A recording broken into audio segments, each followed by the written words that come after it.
KPCC ಅಧ್ಯಕ್ಷ ಸ್ಥಾನಕ್ಕೆ ತಮ್ಮ ಹೆಸರು ರೇಸಲ್ಲಿದೆ ಅಂತ ಯಾರು ಹೇಳಿದ್ರಿ ಸರ್? ನೋಡಿ, ಇದೆಲ್ಲ ನೀವೇ ಸೃಷ್ಟಿ ಮಾಡ್ತೀರಪ್ಪ. ಎಲ್ಲಿ ಈಗ ಮುಂಚೆ ಥರ ಇಲ್ಲಲ್ಲ, ನನಗೂ ಗೊತ್ತಲ್ಲ ಹೈಕಮಾಂಡಲ್ಲಿ ಏನು ನಡೀತಾ ಇದೆ ಅಂತ. ಮುಂಚೆ ಅಂದರೆ ಗೊತ್ತಾಗ್ತಾ ಇರಲಿಲ್ಲ, ಈಗ ಸ್ವಲ್ಪನೇ ಗೊತ್ತಾಗ್ತದಲ್ಲ. ಈ ಚರ್ಚೆಗೆ ಬಂದಿಲ್ಲ ಸುಮ್ಮನೆ ಅರುಣವ್ರೆ ನೀವು ಎಲ್ಲ.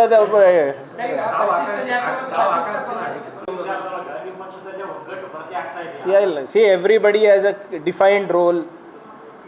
ಸದ್ಯಕ್ಕೆ ಮುಖ್ಯಮಂತ್ರಿಗಳು ಸಿದ್ದರಾಮಯ್ಯನವರು, ಉಪಮುಖ್ಯಮಂತ್ರಿಗಳು ಡಿ ಕೆ ಶಿವಕುಮಾರ್ ಅವರು, PCC ಅಧ್ಯಕ್ಷರವರು ಶಿವಕುಮಾರ್ ಅವರು, ಮೇಲ್ಮನೆ ನಾಯಕರು ಇದ್ದಾರೆ, ಕೆಳಗಿನ ಮನೆ ನಾಯಕರು ಇದ್ದಾರೆ. ನಮಗೆಲ್ಲ ಜವಾಬ್ದಾರಿ ಕೊಟ್ಟಿದ್ದಾರೆ. ಒಂದೇ ವರ್ಷ ಆಗಿರೋದು.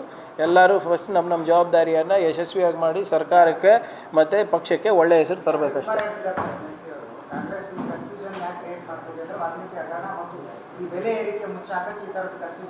ನೋಡಿ, ರವಿಕುಮಾರ್ ಅವ್ರಿಗೆ ಏನೇ ಇದ್ರೂ ಕೂಡ ದಾಖಲೆ ಕೊಟ್ಟು ಮಾತಾಡೋಕ್ಕೆ ಹೇಳಿ. ಇಂಥದಕ್ಕೆಲ್ಲನೂ ಪಾಪ ಭಾಳ ಸಮರ್ಥನೆ ಮಾಡ್ಕೊಂಡಿದ್ರು ಅವ್ರ ಸಮಯದಲ್ಲಿ. PSI ಹಗರಣ ಆಗಿರಲ್ಲ, ಬಿಟ್ಕಾಯಿನ್ ಹಗರಣ ಆಗಿರಲ್ಲ, ಭಾಳ ಸಮರ್ಥನೆ ಮಾಡ್ಕೊಂಡ್ರಲ್ಲ. ಇವತ್ತು ವಿರೋಧ ಪಕ್ಷದಲ್ಲಿ ಯಾಕೆ ಕೂತಿದ್ದಾರೆ ಅವರು? ಯಾಕಂದರೆ ಅವರ ಮಾಡಿದಂಥ ಭ್ರಷ್ಟಾಚಾರ, 40% ಭ್ರಷ್ಟಾಚಾರ ಸರ್ಕಾರ ಅಂದಿದ್ದಕ್ಕೆ. ಇವತ್ತು ನಮಗೆ ಏನೇ ಇದ್ರೂ ನೈತಿಕತೆ ಇದೆ.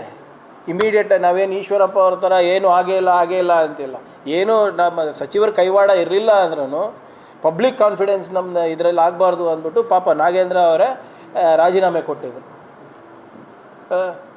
ಅದು ಏನು ಹೋರಾಟ ಇಲ್ಲ, ಏನು ಮಾಡಿದರೆ. ಈಗ ಜಾರ್ಜ್ ಅವ್ರ ಕಡೆ 2 ಸರಿ ಮಾಡಿದ್ರಲ್ಲ ಹೋದ ಸರ್ಕಾರ ಇದ್ದಾಗ. ಏನಾಯಿತು? CBI ಕೊಡಿ ಅಂತ ಹೇಳಿದ್ರಲ್ಲ.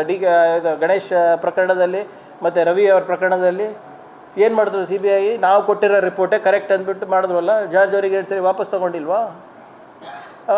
ನಮಗೆ ಒಂದು ನೈತಿಕತೆ ಇದೆ. We have taken a moral stand of good governance, we will give it. ಅದಕ್ಕೆ ನಾವು ನಾಗೇಂದ್ರ ಅವರಿಗೆ ನಾವು ಇದು ಅವ್ರ ಹೋರಾಟದ ಫಲ ಅಂತೆ. ಏನು ಹೋರಾಟದ ಫಲ? ಯಾಕೆ ಹೋರಾಟ ಮಾಡ್ತಾಯಿದ್ರೆ? ಬೆಲೆ ಏರಿಕೆ ಬಗ್ಗೆ ಮಾಡ್ತಾಯಿದ್ದಾರಾ?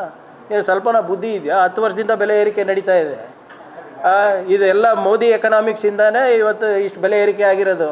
ಅದ್ರ ಬಗ್ಗೆ ಮಾತಾಡೋದಿಲ್ವಾ?